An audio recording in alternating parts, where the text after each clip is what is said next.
Thank you very much for making a date. Welcome back to the marketplace. Now, Unilever Ghana says it has resolved to procure 99% of its packaging materials from local sources.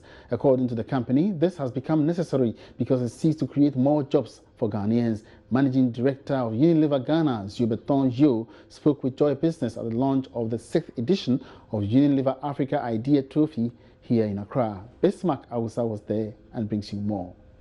Before now, the company imported 80% of its packaging materials from other selected destinations abroad for production. According to the company, this situation does not support job creation for locals. It is against this backdrop that Managing Director of Unilever Ghana, Yo says, in a bid to reduce unemployment, the company has begun acquiring almost all its packaging materials from local sources. One of the challenges that we had has always been around capacity and capability.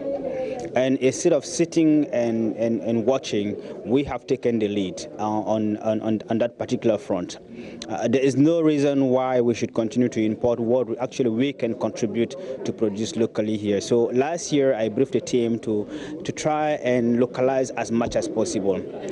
We moved from a barely 20% local sourcing to today 99% of sourcing of our flexible. So what you see in the market there, be it Lifebuoy, be it Geisha, the flexible are all sourcing in Ghana, and it gives us a deep sense of pride as Unilever, but also as leaders, because we contribute to create jobs. But I can tell you, it makes also business sense. The Unilever Ghana boss has also revealed his outfit hopes to sign a memorandum of understanding with some academic institutions in the country for capacity building and placement. Rest assured that we will continue to develop programs like this, and we have many programs that will develop the future leaders of this nation. I will end by echoing what many of you have said, by encouraging participation from all undergraduates. And it's a personal dream that we can sign a memorandum of understanding with the academic world in Ghana to define beyond this program how we can collaborate. Mr. Yo spoke at the launch of the 6th edition of the Unilever Africa Idea Trophy, which seeks to give tertiary students the opportunity to work with one of the company's brands, Omo. Bismarck Awusa, Joy Business. Now, the inability of corporate Ghana to welcome the emergence of digital platforms as a tool in driving innovation is a threat to economic growth. That's according to President of Marketing and Innovation Management at the Noble International Business School, Professor Kweku Etuahene-Jima. He explains a research conducted jointly by the school and EcoBank Ghana showed many businesses have not invested much into digital innovation. According to him, this will have a negative impact on the economy as a whole as the world moves towards digitalization. Do not appreciate, scientific basis of research in order to understand and do things. In other words, quite a number of executives do not appreciate, evidence-based decision making, and sometimes we make decisions on opinions, on what we read in the newspaper and things like that. And for that reason, although we think digitization is important, we haven't gone the next step to appreciate the impact of research, what kind of research has been done that would allow us to understand and actually do a proper strategy in order to move forward. So this problem is not only in Ghana. The knowing and doing gap is not only in Ghana, it's everywhere. So what would be your recommendation to? My recommendation is, we are a business school. When we do research, we don't do this for fun. We do it because we think that there's an important problem out there, and we're going to do something about it. What we're going to do is to design programs and opportunities for executives to actually learn about digitization, to be able to see the problems we have in Ghana and how to overcome them. Right? That's the first thing. But there are other things that executives can also do. We provided quite a number of recommendations in this report for executives who want to do something about this to actually take the next step. Now, Ghanaians and other residents within the West African sub-region will soon have a rare advantage of driving locally assembled Volkswagen vehicles by January next year. thanks to the MOU signed between automobile company VW and the government of Ghana to begin the process of establishing an assembling plant in the country to serve the West African sub-regional market. Experts say this would help develop the local automobile manufacturing industry. There's more in this report. According to the MD Thomas Sheffer, if our plans go on without much obstacles, the first batch of vehicles should be in the market by January 2019.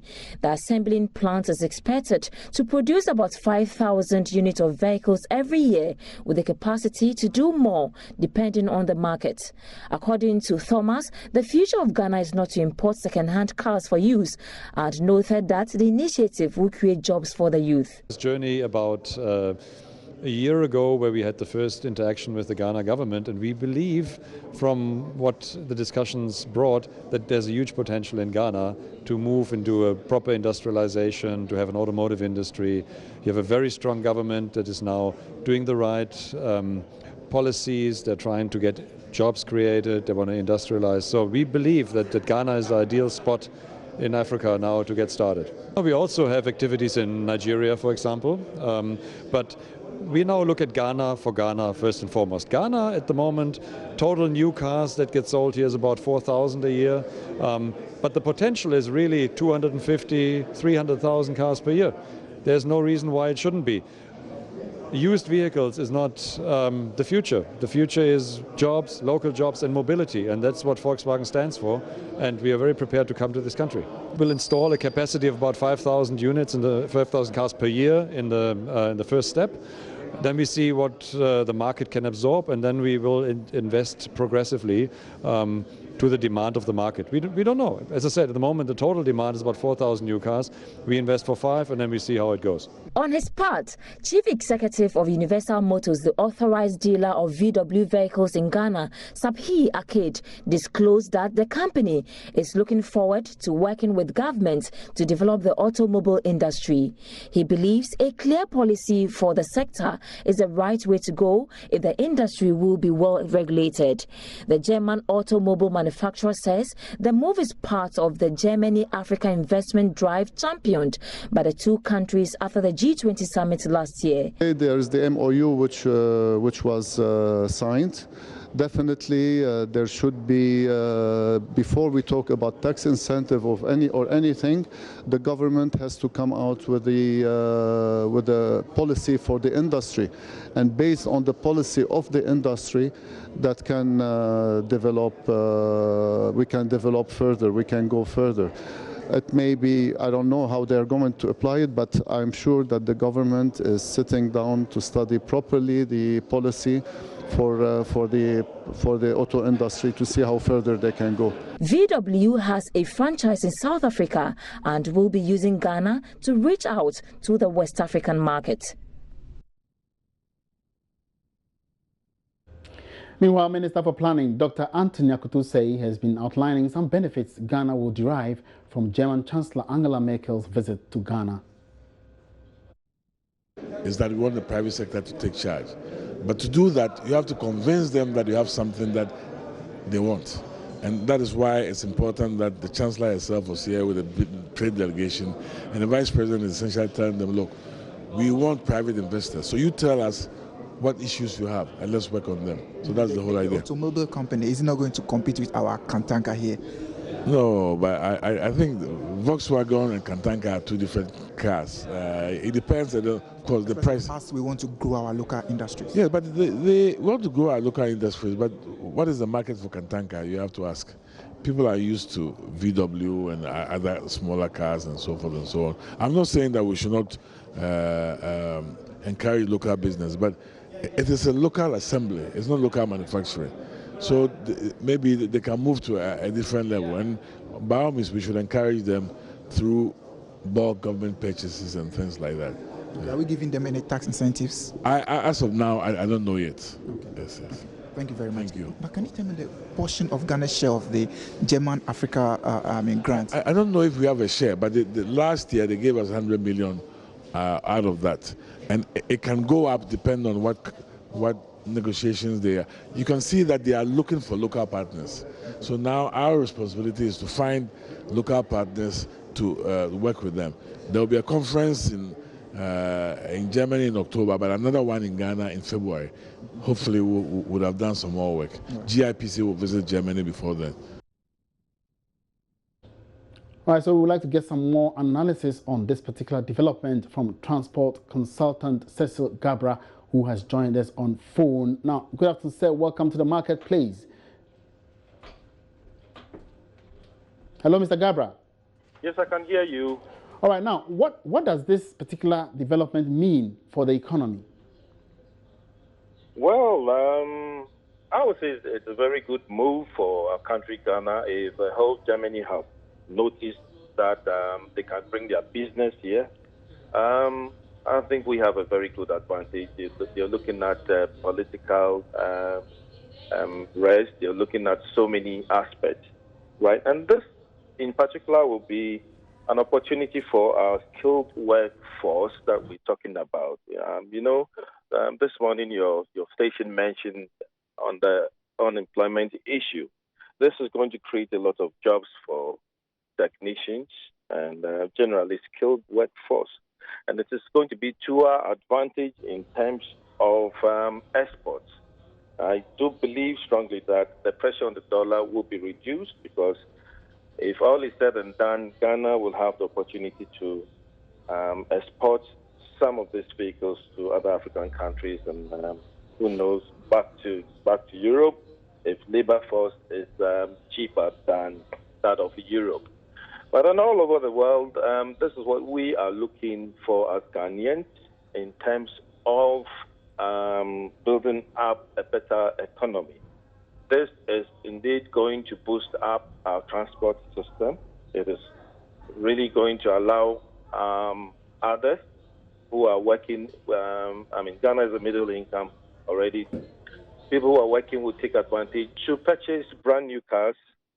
That is, if it's going to be cheaper than importing it from Europe, why not? And I believe that because of the skilled workforce, one will say, why can't I buy my vehicle here? And this is also an opportunity for the banks to revamp their system and deal with people who can afford to purchase the vehicle.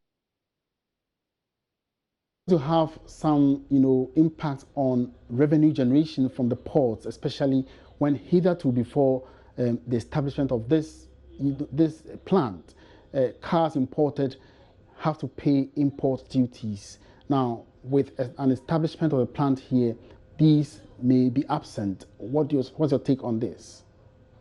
Well, we do not expect any import duty to be on vehicles that are already manufactured in Ghana. And this is also to the government. I had the local manufacturer of vehicles, the Staffel Kantanka, making a very serious complaint that they have to pay import duties. I'm asking myself, what sort of import duties? Unless most probably the company is rather importing parts and fixing them here. But if the parts are being manufactured here, I do not think that there's a need for us to have import duties on vehicles that will be manufactured in Ghana. All right, so how do we as a country have to position ourselves, in the quest of more economic growth out of this particular development? Well, that's a big one, but I would say to Ghanaians that this is the time that they will have to work harder than before, because there's nothing like driving a VW vehicle or driving a vehicle from Germany, which I would say produce the best vehicles such as Mercedes, BMW, and then the VW. Right? We just hope that all the companies will come down to establish their plant. It is a big advantage for Ghanaian workers to work harder and purchase brand new vehicles. And then talking about what it will boost up our economy, of course, we will do this time exports instead of imports. And then the dollar that has been suffering will regain its value for the country. All right, now one of the pre-requirements, for the establishment of this plant is that government must develop a comprehensive automobile manufacturing policy to guide the process. What should go into this policy, as it were? Well, of course, we will definitely look at a lot of materials that will be needed, especially the iron that we process from the steel companies, the aluminium. There must not be any form of shortcut in terms of producing all this. Definitely, there will be quality control officers, there will be equipment that may check the quality of every item that will be used in manufacturing of the vehicle. Talking about rubber, we have rubber plantations, and then I'm also advocating for the use of manufacturing our own car tires and other rubber products that will be used for the vehicle. So government must be in place in sending in people also outside to learn much more about quality control on vehicles. Many thanks for your time. Cecil Gabra is a transport consultant. Now, away from the telecoms giant, MTN is now set to list on the Ghana Stock Exchange come next Wednesday. This was after it raised a little over 1.1 billion cedis in a historic public offering. CEO of the company, Solomon Adadevo, has been sharing some thoughts on how those who missed out on MTN's IPO can still be shareholders of the company. From the 5th of September, once we list, there'll be secondary trading, so we'd expect trading activities. At this moment, in terms of the IPO, that process is closed, and therefore the shares that weren't taken up are no longer available. However, we've exceeded, and I'd like to re-emphasize that we have exceeded the 10% minimum that the Ghana Stock Exchange, and that's agreed as a minimum to define success. And we're extremely happy that we've achieved over 330% of that minimum, and that for us is a fantastic accomplishment. But you're targeting 3.47 billion. I mean, 300 and something. Do you think that those arrangement itself should be reviewed, because some will still look at it and wouldn't classify that as a success? Sure, but I mean, I think we have to go by the definition of success by the regulator, which is a minimum 10%. And that's been achieved 30% plus. Let's look at the local and the foreign interests as well. If I look at the numbers again and what you give out, the institutional investors were quite critical in making this one also a success. Sure, and I mean that's not unusual for the Ghana Stock Exchange, and I would urge you to have a look at the Ghana Stock Exchange and look at the split between institutional and individuals, and you'd actually see that we've actually been able to represent a much larger proportion of individuals in this IPO, and that again for me is a very critical point of success for us. And secondly, the volume of individuals that we managed to attract and the volumes that are Ghanaian, 127,000, again is phenomenal in any IPO or in any public raise on the Ghana Stock Exchange today.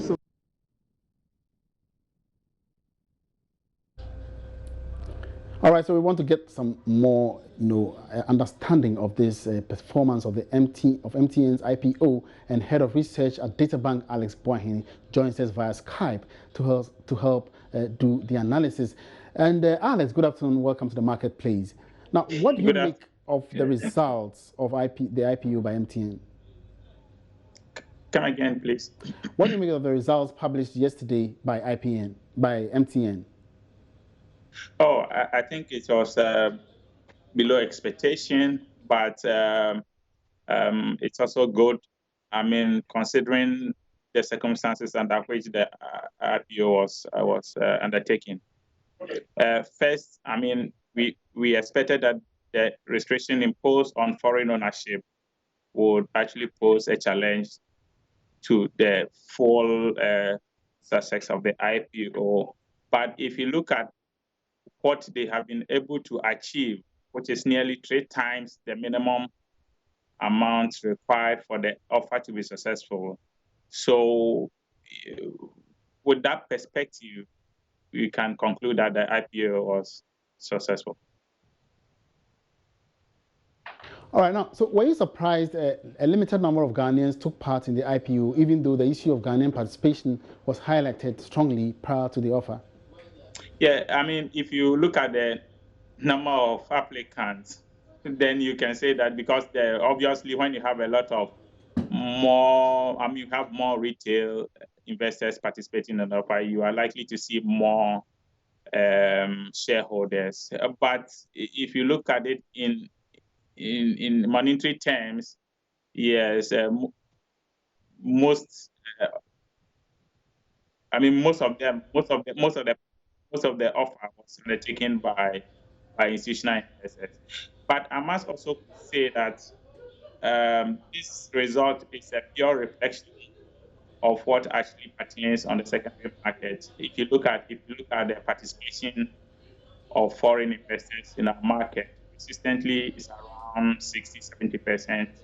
So I think in that perspective, you can conclude that the IPO is a pure reflection of the market participation of our market, of investing participation.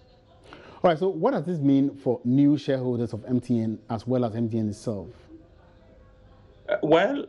For new shareholders, we are yet to see what will happen, but as we are all aware, MTN is a very strong company with very strong fundamentals, a profitable company. So hopefully shareholders may enjoy some dividends from the company going forward. All right, now looking at the short time within which MTN was able to raise this amount of money, 2 months. Now, would it be prudent for a bank or any of these struggling banks to do same to meet the minimum capital requirements? Yes, it depends on if we're selling a security to the investor community. It actually depends on the fundamentals or the strength of the bank. Yes, because investors will not just put their money in the company when the company is not profitable. Yes, so if you have a solid bank that is coming on the market with strong fundamentals, strong capital base, obviously it may excite investors. All right, so what happens next Wednesday when the company actually lists? Yes, so the IPO has ended, but still those who do not have the opportunity to buy the shares during the IPO can still buy it in the secondary market. But the risk is that the price may not be guaranteed at 75 pesos, because once the shares begin to trade on the stock market, the price will also begin to fluctuate. Yeah, so investors who want to buy some of the MTN shares will probably buy it higher than 75 pesos or even lower. All right, many thanks for your time. Alex Boahen is head of research at Data Bank. And that's it for the marketplace. My name is Emmanuel Abuaji Viafi. Join me again same time Monday for more interesting developments in the world of business. Have a great weekend.